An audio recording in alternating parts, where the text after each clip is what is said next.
स्वागत है आप सभी का द 18 क्लासेस के यूट्यूब चैनल पर। मैं अभिनव कुमार दिल से अभिनंदन करता हूं।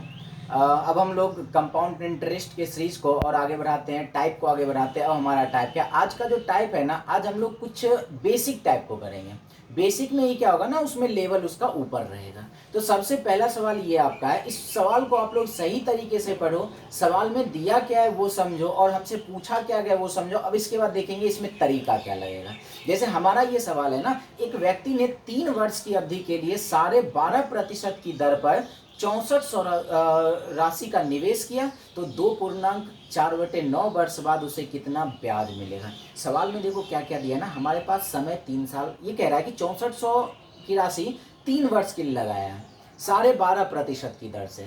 लेकिन क्या कह रहा है, वो 2.4/9 वर्ष बाद ही हमसे पूछा जा रहा है। ध्यान से समझना है, हमारा सवाल ये है, हमारा मूलधन 6400 है, रेट कितना है 12.5% है, और क्या कितने समय के लिए, तो 2.4/9 समय के लिए। अब हम ये कह रहे हैं 6400 रुपये मूलधन है, और ये क्या है ना, रेट 12.5% का मतलब क्या होता है, तो 1/8 होता है। हम क्या कहेंगे, 1 साल तक इसका इंटरेस्ट इसी 1/8 लगेगा। तो 1 साल में इसका इंटरेस्ट हो कितना जाएगा, तो 6400 का 1/8 कर लेते हैं, क्या मिल जाएगा 800 रुपये। मतलब पहले साल उसको इंटरेस्ट कितना मिल गया, 800 रुपये इंटरेस्ट मिला। अब जैसे ही आगे बढ़ते हैं तो चक्रवृद्धि ब्याज में मूलधन तो बदल जाता है ना, दूसरे साल ये मूलधन तो लगता ही लगता है, साथ ही साथ क्या लगता है ना, ब्याज पर भी इंटरेस्ट, ब्याज पर भी ब्याज लगता है। तो अब हमारा मूलधन कितना हो जाएगा, 6400 800 7200 रुपये। फिर दूसरे साल भी तो इंटरेस्ट, यही रेट ऑफ इंटरेस्ट 1/8 ही है ना, 1/8 है। अब 7200 का 1/8 करते हैं, क्या मिल जाएगा 900 रुपये। मतलब दूसरे साल का इंटरेस्ट कितना होगा, तो 900 होगा। अब आगे बढ़ते हैं, फिर क्या होगा, अगले साल फिर मूलधन चेंज हो जाएगा, 7200 और 900 कितना हो जाएगा, 8100 हो जाएगा। लेकिन अब जैसे ही देखते हैं ना, यहाँ पे एक तो हमारा क्या है ना, तीसरे साल पूरा नहीं है, 4/9 समय के लिए। दूसरी नंबर बात है, अगर हम इसका 1/8 निकाल भी देते हैं तो क्या हो रहा है ना, 8100 में 8 से भाग ही नहीं लग रहा है, पॉइंट में आ रहा है। एक तो हमें पूरा पूरा साल का चाहिए भी नहीं, दूसरी नंबर बात है 8 से भाग भी नहीं लग रहा है। अब हम यहाँ करेंगे ना, क्या एक दूसरा अप्रोच लगाते हैं, ये नहीं कि यहाँ पॉइंट में लगाना स्टार्ट कर दे, कहानी हो जाएगा गड़बड़। हम ये कह रहे हैं, रेट हमारा 1/8 है, हम ये कह सकते हैं ना कि पहले 8 ब्याज मिल रहा होगा, और 1 साल ब्याज का क्या हुआ कि 9 रुपए ब्याज मिल रहा है। हम ये तो कह सकते हैं ना, रेट हमारा क्या है 1/8 है, तो हम ये कहेंगे पहले साल 8 ब्याज मिल रहा है और 1 बढ़ गया, तो दूसरे साल क्या कहेंगे 9 ब्याज मिलेगा। ये 1 साल में हो रहा है, लेकिन हमें 1 साल की जरूरत ही नहीं है, सिर्फ 4/9 की जरूरत है। अगर 1 साल में 9 ब्याज मिल रहा है तो 4/9 समय में कितना मिलेगा, 9 गुना 4/9, अगर सॉरी 9 गुना 4/9 कर दे, 9 9 कैंसिल हो गया, मतलब 4/9 समय में सिर्फ 4 ही ब्याज मिलेगा ना। इसका मतलब ये है, पहले 8 ब्याज मिलता था और 4/9 समय में कितना ब्याज मिलेगा, तो सिर्फ 4 ही ब्याज मिलेगा। मतलब पहले 8 मिलता था तो उसका आधा मिल रहा है। हम ये कहेंगे पहले अगर 900 मिल रहा है तो अगले साल इसका आधा कितना मिलेगा, 450 मिलेगा। हम तो कह सकते हैं ना, इतने समय में 450 मिल गया, हो गया, सारा ब्याज जोड़ लेते, पहले साल 800, दूसरे साल 900, तीसरे साल में जितना समय में 4/9 समय में जो दिया गया उसमें 450, तो टोटल कितना हो जाएगा 9 1700 1700 400 2100 2150 रुपये इसका ब्याज होगा। इस तरीके से हम इस क्वेश्चन को सॉल्व कर लिए।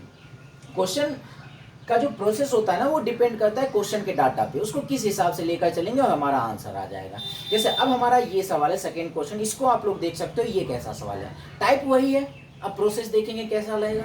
तो सवाल ये है ना, ये कह रहा है 5% प्रति वर्ष से 1.1/7 वर्ष के लिए 3600 पर कितना ब्याज मिलेगा, चक्रवृद्धि ब्याज मिलेगा। ध्यान से समझना, रेट हमारे पास 5% है, समय 1.1/7 वर्ष है, मूलधन 3600 है, हमसे पूछा है ब्याज क्या होगा। आप लोग चाहो तो वीडियो पॉज करके इसको बना सकते हो। अब हम इसका क्या अप्रोच लगाएंगे वो समझना है। हम ये कह रहे हैं 3600 रुपये मूलधन है, ब्याज की दर कितना है, ब्याज दर 5%, 5% का मतलब 1/20। हम ये कहेंगे पहले साल क्या होगा, इसको पहले साल 1/20 इसको इंटरेस्ट लगेगा। 3600 का 1/20 करते हैं तो कितना मिल जाता है, 0 0 कैंसिल, 180। मतलब पहले साल इसको कितना ब्याज लगेगा, 180 लगेगा। अब हम लोग जैसे ही अगले साल में आते हैं, अगले साल में आते हैं तो क्या हो जाएगा, मूलधन 3600 प्लस 180 हो जाएगा, तो कितना हो जाएगा, अगले साल मूलधन हो गया 3780। अब समझना है, फिर हम यहाँ क्या करते हैं ना, 1 साल का निकालते हैं। हमें जरूरत 1 साल का नहीं है, 1/7 का ही जरूरत है, लेकिन हम लोग यहाँ पे साल भर का अगर निकालते हैं तो क्या हो जाएगा ना, फिर रेट तो 1/20, 1 साल का रेट तो 1/20 है ना। हम लोग क्या करते हैं 3780 में 20 से भाग लगाते, तो हमें ये दिख रहा है ना कि भाग लग रहा है तो दूसरे प्रोसेस में नहीं जाना, यहीं से काम कर लेना है। तो हम लोग जैसे ही 378 में 20 से भाग लाते, 0 0 कैंसिल हो गया, और ये क्या हो जाएगा 28 36 189 बार में कैंसिल हो गया। इसका मतलब क्या है ना, दूसरे साल जो है, इसको 189 को यहाँ लिख लेते हैं, दूसरे साल क्या है ना, पूरे 1 साल में 189 ब्याज मिलता है, 1 साल में 189। लेकिन क्या हमें 1 साल की जरूरत है, हमें सिर्फ 1/7 साल की जरूरत है। हम क्या कहेंगे, 1 साल में, यहीं पे रखते हैं, 1 साल में कितना ब्याज मिल रहा है, 189 मिल रहा है, तो 1/7 समय में कितना मिलेगा, तो इसमें भी 7 से भाग लगा देते हैं। जब समय में 1/7 किए तो इसमें भी 7 से भाग लगा देते हैं, तो 1/7 समय में कितना ब्याज मिलेगा, 7 दूना 14, और ये क्या हो जाएगा 7 49, 27 ब्याज ही मिलेगा ना। सीधी सी बात हम ये कह रहे हैं, 1 साल में ब्याज 189 मिल रहा है, हमें चाहिए 1/7 के लिए, तो हम क्या करते हैं 189 में 7 से भाग लगाते हैं, मतलब कितना ब्याज मिल जाएगा, 27 ही ब्याज मिलेगा। मतलब पहले साल ब्याज कितना मिला 180, और इस समय में कितना ब्याज मिला 27, टोटल ब्याज कितना होगा 180 और 27 207 रुपये ब्याज मिल गया। कितना आसानी से हम लोग इसको सॉल्व कर लिए, कोई कैलकुलेशन नहीं, कोई फॉर्मूला की जरूरत नहीं पड़ा यहाँ पे। अब हम लोग फिर से एक सवाल में आते हैं, इसको ध्यान से समझना है क्या है।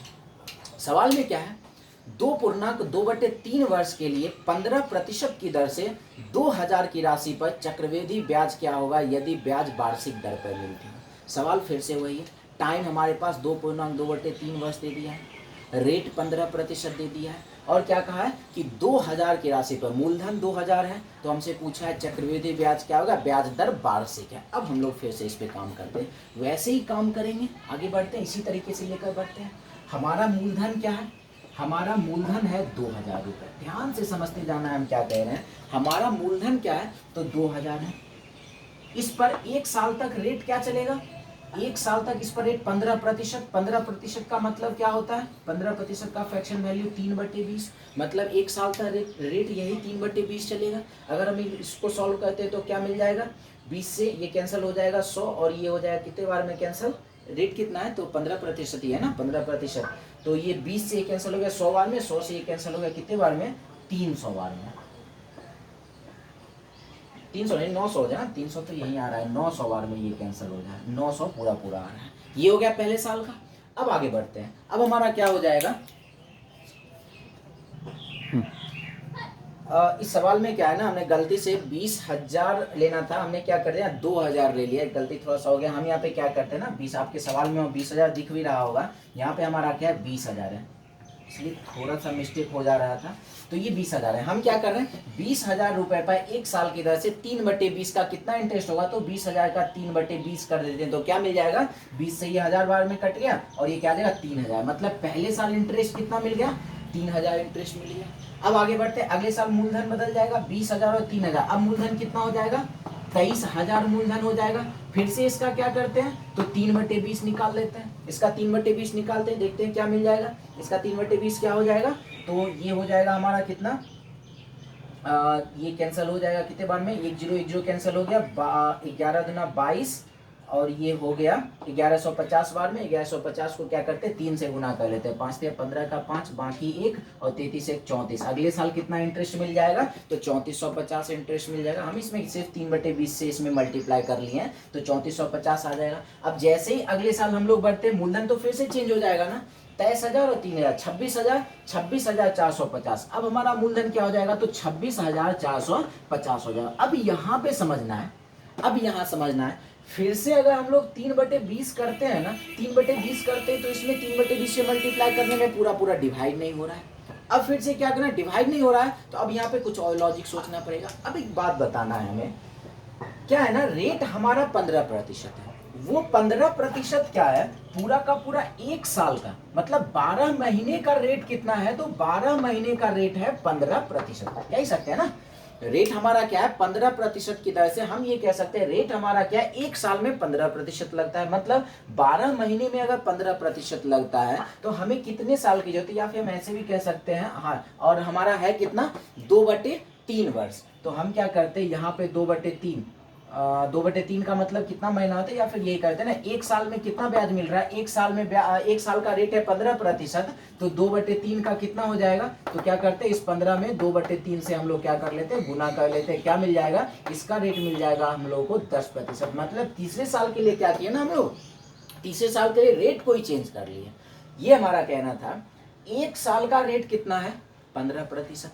तीसरे साल में हमें पूरा साल की जरूरत ही नहीं है, हमें जरूरत कितने की है, तो 2/3 की जरूरत है। हम ये कहेंगे एक साल में कितना इंटरेस्ट बनता है, रेट ऑफ इंटरेस्ट है तो 15%, तो 2/3 साल का क्या इंटरेस्ट होगा, तो इसी 15 में 2/3 से गुना कर लिए, क्या मिल गया 10%। मतलब तीसरे साल हमारा रेट क्या हो जाएगा 10%, और 10% का फ्रैक्शन वैल्यू कितना होता है, तो 1/10 होता है। क्या कह देंगे, 1/10 होने का मतलब 1 जीरो खत्म हो जाएगा यहाँ पे। तीसरे साल हमारा ब्याज कितना मिल गया, तो 2645 ब्याज मिल गया। हो गया, पहले साल 3000, दूसरे साल 3450, और तीसरे समय में कितना मिल गया, तो 2645। टोटल ब्याज कितना हो जाएगा, सबको ऐड कर लेते हैं, 3000 3000 6000 2 8000 8000, फिर उसी 1100 1100 6 4 10 1000 9000 कितना हो जाएगा 55, मतलब 90 95 45 और 50 95 क्या हो जाएगा, तो ये हमारा ब्याज मिल गया 90 95 ब्याज होगा। इस तरीके से हम लोग ने इस क्वेश्चन को सॉल्व कर लिया।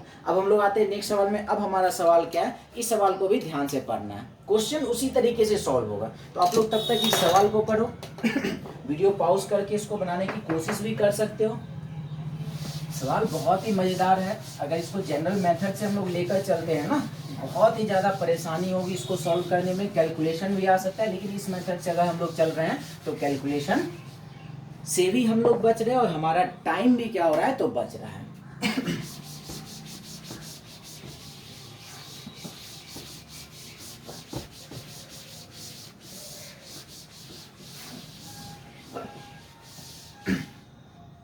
अब हमारा सवाल क्या है, हमारा सवाल ये है 10% प्रति वर्ष की चक्रवृद्धि ब्याज की दर से किसी निश्चित राशि पर 2.5 वर्ष में, 2.5 वर्ष 2.1/2 वर्ष में ब्याज 1623 है, तो वह राशि क्या होगा। ध्यान से देखना क्या सवाल में, हमारे पास रेट है 10%, हमारे पास समय है कितना, समय है 2.1/2 वर्ष, 2.5 वर्ष है, उसका ब्याज कितना है ना 1623 है। तो हमसे पूछा वह राशि क्या, मूलधन क्या। अब इसको बनाने का सबसे बेस्ट अप्रोच क्या होगा, वो हम लोग सीखते हैं।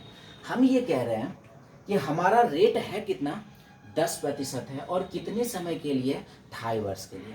2.5 वर्ष के लिए तो हम ये कह सकते हैं ना, पहले साल 10% का मतलब क्या होता है, 1/10 होता है। 1/10 का मतलब हम लोग क्या कह सकते हैं कि पहले मूलधन 10 था, और एक साल में ये हो कितना गया, 10 + 1 11 हो गया, कह सकते हैं ना। दूसरे साल भी तो रेट 10% ही है, तो 10 से फिर क्या हो जाएगा 11 हो गया, फिर से एक साल में। अब जैसे ही हम लोग तीसरे साल में आते हैं ना, तीसरे साल क्या पूरा नहीं है, तीसरा साल क्या है, आधा ही है। तो जब समय आधा है तीसरे साल, तो हमारा रेट भी क्या हो जाएगा, आधा हो जाएगा। रेट पहले था 10%, लेकिन आधे समय के लिए रेट क्या हो जाएगा 5%, और 5% का फ्रैक्शन वैल्यू क्या होता है, तो 1/20 होता है। हम क्या कहेंगे 1/20 होता है, तो हम कहेंगे पहले मूलधन तीसरे साल में 20 होगा, और ये फिर से कितना हो जाएगा आधे साल में, 20 से ये कितना हो गया 21 हो गया। 2.5 साल हो गया ना मेरा। अब क्या कहते हैं, यहाँ से ओवरऑल निकालते हैं, जो मेथड हम लोग ने पहले वाले वीडियो में लगाया था वही मेथड यहाँ अप्लाई कर देते हैं। 20 × 10 × 10 कितना हो जाएगा, 2000 हो गया। समय 2.5 साल तो हो ही चुका है, ये कितना हो जाएगा 11 × 11 121, 121, और 21 को मल्टीप्लाई कर लेते हैं। 21 × 21 का एक कैरी हो गया 2, और 21 9 42, 42 2 हो गया, 44 का 4 बाकी 2, और 21 44 का 4 बाकी 4, 21 4 हो गया 25। कितना मिश्रधन मिलेगा 2541, मतलब मूलधन हो गया 2000, और 2.5 वर्ष में कितना मिलेगा, तो 2541 मिलेगा, मिश्रधन ये हो गया। तो अब ये कहेंगे ब्याज कितना होगा, तो दोनों को माइनस कर लेते हैं, कितना ब्याज होगा, तो 541 रुपये क्या कहेंगे, तो 541 रुपये हमें ब्याज मिलेगा। यहाँ से 541 ब्याज मिला, सवाल से कितना ब्याज मिला, तो 1623 मिला। तो हम ये कह सकते हैं ना, यहाँ से 541 और क्वेश्चन से 1623 ये दोनों बराबर हैं। तो हमसे पूछा गया मूलधन क्या होगा, मूलधन कितना है ना, तो 2000 है। 2000 बराबर हम लोग क्या करते हैं, तो वाट निकाल लेते हैं, कितने टाइम्स में, 3 टाइम, 3 बार में कैंसिल हो जाएगा, 2000 × 3 क्या हो जाएगा, हमारा मूलधन निकल कर आ गया 6000। बहुत ही आसानी से हम लोग इस क्वेश्चन को सॉल्व कर लिए। एक सवाल और आप इस टाइप पे बना सकते हो, सेम यही सवाल है, आप लोग इस सवाल को देखो और वीडियो पॉज करके सवाल को बनाओ, बिल्कुल इसी कॉन्सेप्ट पे चलो, मेरे ख्याल से बन जाएगा। चलो अब हमारा सवाल क्या है, नहीं, सवाल इस टाइप का नहीं, सवाल हमारा अब चेंज हो रहा है। सवाल को आप लोग देख सकते हैं। सवाल हमारा क्या है, 11.1/9% ब्याज की दर से किसी निश्चित धनराशि का दूसरे वर्ष का चक्रवृद्धि ब्याज 600 है, तो उसी धनराशि का समान ब्याज दर से 1.5 वर्ष का ब्याज क्या होगा। ध्यान से समझना है सवाल में दिया क्या, बहुत ही मजेदार सवाल है ये। सवाल ये है, हमारा रेट है 11.1/9% ब्याज दर से किसी निश्चित धनराशि का दूसरे वर्ष का ब्याज कितना दिया है, दूसरे वर्ष का चक्रवृद्धि ब्याज दिया है 600 रुपये। तो ये कहा उसी धनराशि का समान ब्याज दर से 1.5 साल का पूछा है। दूसरे साल का 600 दे दिया है और हमसे मात्र 1.5 साल का पूछा गया, चक्रवृद्धि ब्याज क्या होगा। अब इस पर क्या कॉन्सेप्ट हम लोग यूज करेंगे, ध्यान से समझना है। हम ये कह सकते हैं हमारा रेट क्या है, हमारा रेट है 11.1/9%, मतलब इसका फ्रैक्शन वैल्यू कितना होता है, 1/9 होता है। इस बात को समझना है। अच्छा, इससे पहले हम लोग क्या करते हैं ना, थोड़ा सा रेट के बारे में हम चर्चा करते हैं, फिर सवाल पे आएंगे। हमारे रेट का फ्रैक्शन वैल्यू 1/9 है। हम ये कह सकते हैं, हम यहाँ से दो बातें निकाल सकते हैं। पहली बातें क्या कह सकते हैं ना, कि मूलधन 9 होगा और ये 1 साल में कितना हो गया, 1 बढ़कर हम ये कह सकते हैं कि ये 10 हो गया होगा। मिश्रधन कितना हो गया, 10 हो गया। पहली बातें तो ये कर सकते हैं, जो हम लोगों ने पहले वीडियो में भी कर रखा है।